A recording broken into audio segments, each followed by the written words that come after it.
Thank you. And thank you first for being here. It's really, for us, this is a really important moment, and I'm so glad that you've given us your time to be with us here.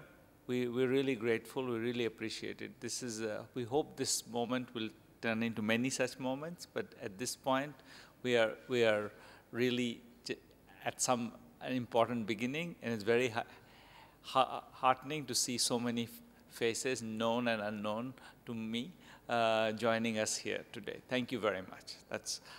It's really wonderful that you all came. What I was hoping to do, and briefly, is to give a sense of where our research maybe is located when you think about all the development research that exists, and what sense is it different? A lot of the development policy is constantly discussed, and a lot of the discussion you might notice is big picture. We are for free markets, or we are for this kind of intervention, or that kind of private enterprise, or that kind of particular program, but there's a sense in which the discussion stays at that level of big picture. And in many ways, the starting point of where J-PAL and his work comes out of is a discomfort with that. The idea that maybe a lot of the reason why the programs that don't work, or things that we think should work don't work, is not because the big picture is right or wrong, but because the small picture is wrong. That we don't get the design right, rather than we don't have the basic concept right. So, and I think that's an important distinction. Let me illustrate that with an example from Indonesia. It's an example that already both Pak Bambang and Ben have mentioned. It's this work we did here on better designing targeting of the poor. So one sort of big picture view question in this domain is, can we trust sort of the people in the village to tell you who the poor are? So you go one, and I think that the theory is very simple. The theory is people in the village know who's poor. On the other hand, their incentives may not be to reveal it. Maybe they are captured by the elites, and so they don't reveal it. So that's sort of that's one very standard trade-off that we have to worry about. And it's sort of the big picture answer is, you have to balance these things. So one of the things we did while studying this program is try to see if this is indeed, how does it go? Which way does it break? And one of the things we did was in one of the possible ways in which we were identifying the poor was to ask not the whole village community to come to a meeting and identify the poor. And as an alternative, in a randomly selected other set of villages, we just invited a small group of the village elite to do it. And that was an alternative. It's much cheaper. You don't have to round up a couple of hundred people. You can round up 10 people, and so it's a much easier thing to implement. So it was much easier. Worry was that they will just choose their relatives and friends. Turns out that was not a very big deal here, that didn't really happen. So they chose more or less the same people. It was not a big issue. And that's not to say that it's never an issue. Ben mentioned that, in road construction, the elites often do capture a lot of the benefits. So it's not the case that this is some universal truth. But in this case, this was not a big issue. On the other hand, something that we had not thought of, and this is where I think the kind of magic of the experimental approach is a bit, shows up a bit, is in thinking about, this. We had started with this idea that there was, what would go right is that people have information, and they will use that information. Now, it turns out that that's where things were not working. So people indeed have information, but it's very hard to get it out of them. So there was this meeting of these, the whole village community. We were asking them who are the poor. Now, how does it work? You name two people and you say A and B, who's richer? And they say B is richer, and then you write B's name to the right of the A, and then you put a card for B's name instead of a card for A, and then you go on to C, and you say, is C richer than B? And you keep doing this. And this is a village community has if it's a couple hundred people, this is going to take some time. And it indeed takes some time. So one thing we had done is we had randomized who gets ranked at the beginning and who gets ranked at the end. And turns out the community is actually very, very good at ranking the people who were ranked at the beginning. They were ranked very, very well. But as that process proceeds, the ranking gets worse and worse and worse and worse. People just get tired. So in other words, we had started with the assumption that people have information. They may not use it because of some self-interest, but in fact, they had the information. They just didn't use it because they were getting tired. Now, this is a thought we would not have thought if we had not looked into the details of the process. This is sort of the first, I think, perhaps most telling lesson of one of the things that in doing this kind of work we've learned. I think this echoes what Pak Bangmang was saying, that in some sense it's not the big things that we are necessarily trying to fix. We're just often trying to fix the small things. But this particular small thing wouldn't have occurred to us. This is the small thing that people get tired of this ranking. So if you want to get information out of people, you can't just say, people have information, they'll give it. You have to create processes of making people give that information. If you don't do that, you won't get the information. This is an insight we would not have got had we not actually gone through this process. And that's, I think, one of the great strengths of this approach is that we make us look much more closely into the design of actual processes. How do you get people to use information?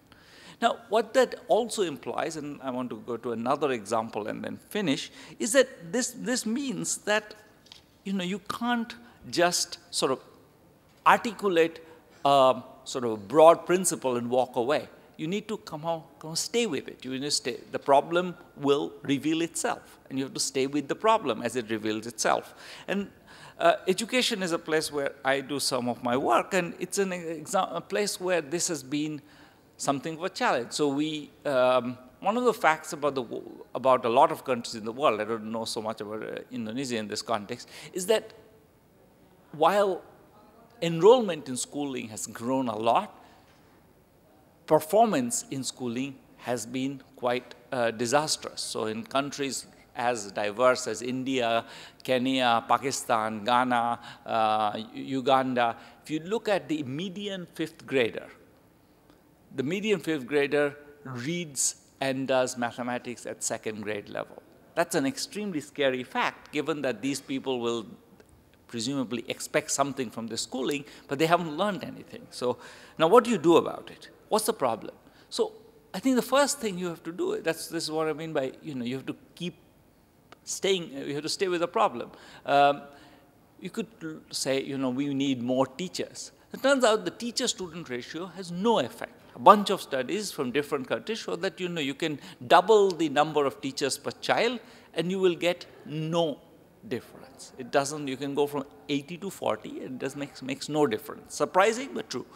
The inputs don't make much a difference either. You can add textbooks or charts or better buildings, and you don't get much out of it. It just doesn't seem to improve test scores. On the other hand, so another thing that people often talk about is incentives, private schools. Again, small differences at best. So no, big rewards for improvement don't come from any of these obvious solutions. Where do they come from? It turns out that one thing that systematically delivers that is having someone who's actually minimally trained, maybe 2 or 3 days of training, paid nothing or maybe a little stipend, who goes and spends a couple of hours with the children every day or a few times a week and helps them learn what they don't know.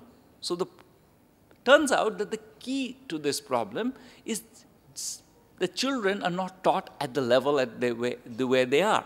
These are children who are often from families where the parents don't read. And so, you know, they need some help. And if you just assume that they are learning, because they are in 3rd grade, they are learning at 3rd grade level, and you teach at 3rd grade level, they get nothing out of it. So in other words, teaching at the right level, which seems entirely obvious, is something that you know, needs to be implemented within the system and is not usually implemented. Usually, there is what we call the tyranny of the curriculum. So there is 3rd grade. In 3rd grade, you are supposed to learn 3rd grade. In 4th grade, 4th grade. Doesn't matter if you can't read. So, and of course, as a result, children don't learn. So in other words, the answer is simple at one level, which is that you have to teach at the right level. But somehow that doesn't seem to happen. Now, in fact, this conclusion, more or less, was something we knew about, you know, mid-2000s. 2005, we knew this answer, that this was what we needed to do. Problem was, how do you get it into a government system, a whole system, or a broader system of teaching? How do you embed it into the system? And this is where we really had to stay with it. So this took some time, but researched by a number of people. You know, Michael Kramer's name is, I think, the one that comes up most. I think got us to this point. But then the challenge remained, how do you get it into the system? And I think this was where we kept failing. We tried different ways in which we trained the government teachers in this kind of, you know, teaching, different way of teaching, to, you know, attend to the child, figure out what he doesn't know, teach him what he doesn't know, but it didn't seem to work. And there were a number of trials we did, in each of which it didn't seem to get very far. So what do you do about it?